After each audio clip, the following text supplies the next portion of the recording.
నిరాహార దీక్ష కూర్చోండి అని చెప్పారు. ఎందుకంటే కనీసం అట్లా కూర్చున్నా కూడా ఇప్పటికన్నా వాళ్ళ బాధలు మీకు తెలుస్తాయేమో అని చెప్పి అన్నాడు. చేయాలి మీరు. 10 సంవత్సరాల నుంచి ఒక నోటిఫికేషన్ ఇవ్వకుండా, 10 సంవత్సరాల నుంచి మీరు ఉద్యోగాలు ఇవ్వకుండా, జాబ్ క్యాలెండర్ రిలీజ్ చేయకుండా ఈయన అంటాడు ఇక ఆశా వర్కర్లు ధర్నాలు చేస్తున్నారు, ఇప్పుడు ఇంకా వీళ్ళకి జీతాలు రావట్లేవు, వీళ్ళు ఏం చేస్తున్నారు, ప్రభుత్వంలో ఏం చేస్తారు. నిరుద్యోగులు అని మాట్లాడటానికి నైతిక అర్హత బీఆర్ఎస్ పార్టీకి లేదు. ఎలక్షన్ మేనిఫెస్టోలో మీరే చెప్పుకుర్రు నిరుద్యోగులకు నిరుద్యోగ వృత్తి ఇస్తా అని. ఒక్క నిరుద్యోగికి నిరుద్యోగ వృత్తి ఇవ్వడం కాకపోగా నిరుద్యోగులను చిత్రహింసలు పెట్టిన గత ప్రభుత్వము నేడు రేవంత్ రెడ్డి గారు వచ్చిన తర్వాత కొంచెం స్వేచ్ఛా వాయులు పీల్చుకుంటున్నారు. ఎవరైతే ఈరోజు మా రేవంత్ రెడ్డి గారు ఎవరైతే పోరాటం అని పేరుతో ముందట వచ్చిన ముసుగులో ఉన్నారో సన్నాసులు అని ఎవరన్నారని కూడా నేను ప్రజలకి వివరించాల్సిన అవసరం ఉంది. ఆ సన్నాసులు ఎవరంటే కేటీఆర్ అండ్ పేడ్ బ్యాచ్ ని బరాబర్ అన్నాడు. వాళ్ళు సన్నాసులే, దద్దమ్మలే, 100% ఎవరో కూడా బయట పెడతాం. ఎవరైతే ధర్నాలు చేస్తున్నారో వాళ్ళకు కనీసము వాళ్ళు అప్లై కూడా చేసుకోలేదు. వాళ్ళ వివరాలు కూడా తొందరలోనే మీడియాలో బయట పెడతా. ఎవరైతే అరెస్ట్ అవుతుర్రో వీళ్ళను ముందట పెట్టి రెచ్చగొట్టి ప్రభుత్వం మీద బురద జల్లే ప్రయత్నం చేస్తున్నారు. 100% వాస్తవము. ఎంతమంది అరెస్ట్ అయ్యారో వాళ్ళ రికార్డు మొత్తం తీస్తున్నాం. మా పోలీస్ వ్యవస్థ దగ్గర ఉంది పదిలంగా. వాళ్ళు కనీసం గ్రూప్ 2s కి వీటికి అప్లై కూడా చేసుకోలే. వాళ్ళతో ధర్నాలు చేపించి పేడ్ బ్యాచ్ తోని కేటీఆర్ గారు అండ్ కో బ్యాచ్ ఉంటది ఒకటి, ఆ బ్యాచ్ అందరిని రెచ్చగొట్టి నిజంగా ఎవరైతే నిరుద్యోగులు ఉన్నారో వాళ్ళని రెచ్చగొట్టి రోడ్ల మీద తెచ్చే ప్రయత్నం చేస్తున్నారు.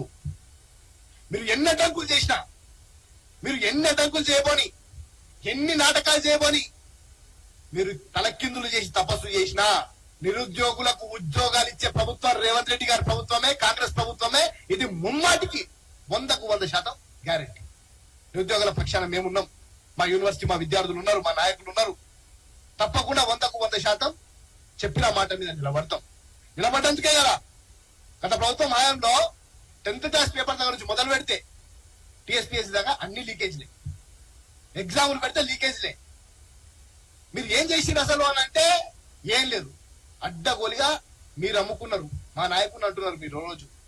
మా నాయకుడిని అనే దమ్ము ధైర్యం లేదు మీకు. దయచేసి నేను చెప్తున్నా, పిచ్చి పిచ్చి నాటకాలు చేస్తే నాలుక జీవితం బిడ్డ. సార్ కిషోర్ ఖబర్దార్ చెప్తున్నా నీకు. అదే విధంగా బల్కా సుమ బట్టలు తీసి షూట్ చేయాల్సి వస్తుంది. నేను చెప్తున్నా, ప్రభుత్వంలో ఉండి ఇక ఈ కనువా తీస్తా, నా కార్పొరేషన్ పదవి పక్కన పెడతా. నేను వస్తాయి ముందరికి నీ దగ్గరికి. తమాషాలు చేయవద్దు. 10 సంవత్సరాల తెలంగాణ సాధించుకుంది. ఆనాడు జైళ్లకు పోయింది. ఈ నాయకుడు ఇక్కడ కూర్చున్న వేదిక మీద కూర్చున్న నాయకులతో ఉద్యమించింది ఉద్యోగాల కోసమని. జాబ్ క్యాలెండర్ విడుదల చేయకుండా, డిఎస్సి విడుదల చేయకుండా టెట్ మాత్రం 2 సార్లు విడుదల చేసి అది కూడా లేదు, ఖతం అయిపోయింది. ఈ రోజు ఉద్యోగాలు వస్తుంటే కళ్ళల మంటలు వస్తున్నాయా నీకు? మీ నాయకుని కళ్ళల మంటలు వస్తున్నాయా? అంటే ఆ దొర ఏనాడు కూడా దొర లెక్కనే మీద ఉండాలి. కింద వాళ్ళకు ఉద్యోగాలు ఉండొద్దు. రోడ్ల మీద పడి ఎప్పుడు కొట్టుక సావాలి. సచ్చిన వాళ్ళ శవాల మీద మీరు రాజకీయాలు చేయాలని చెప్పి మాట్లాడుతూ మీ బతుకులు అంటున్నా. సిగ్గున్నారంటున్నా నేను మీకు. మా ఉద్యోగులకు, నిరుద్యోగులకు ఇప్పుడు ఉద్యోగాలు వస్తున్నాయి. మీకు కడుపులమంట. నీళ్లు అన్నారు, కాళేశ్వరం మొత్తం అడ్డగోలిగా కింద మీద చేసి పడేసిర్రు.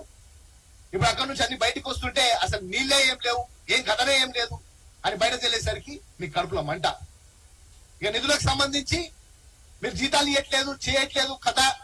మా రేవంత్ రెడ్డి గారు 1వ తారీఖుకి జీతాలు వేస్తుంది.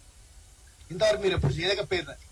మీరు అప్పుల కుప్పగా చేసిపోయిన ఈ రాష్ట్రాన్ని నీళ్లు, నిధులు, నియామకాలు ఏవైతున్నాయో ఆ నినాదాన్ని రేవంత్ రెడ్డి గారు ఈ రోజు ముందట తీసుకొచ్చి వాటిని అన్నింటినీ నెరవేరుస్తుంటే అడ్డగోలుగా మాటలు మాట్లాడతారా?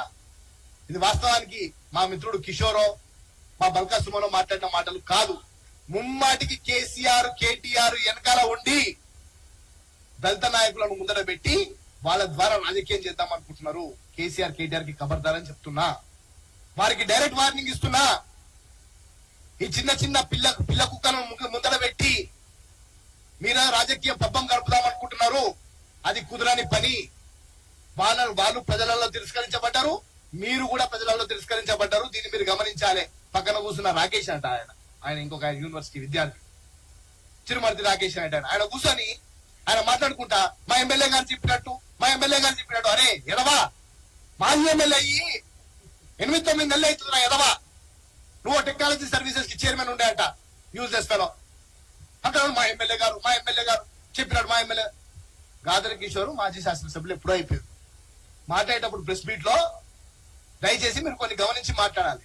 ఆయన ఇంకేదో పెద్ద లెక్క చెప్తుండు, 3000 పోస్టులు అమ్ముకున్నామంట, చేసినామంట.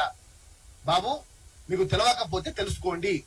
ప్రభుత్వము వచ్చిన తర్వాత పూర్తి స్థాయిగా రిక్రూట్మెంట్లకు సంబంధించి కోర్టు కేసులుంటే కోర్టు కేసులను అధిగమించి పూర్తి స్థాయిగా పోస్టు భర్తీ చేస్తున్నాం.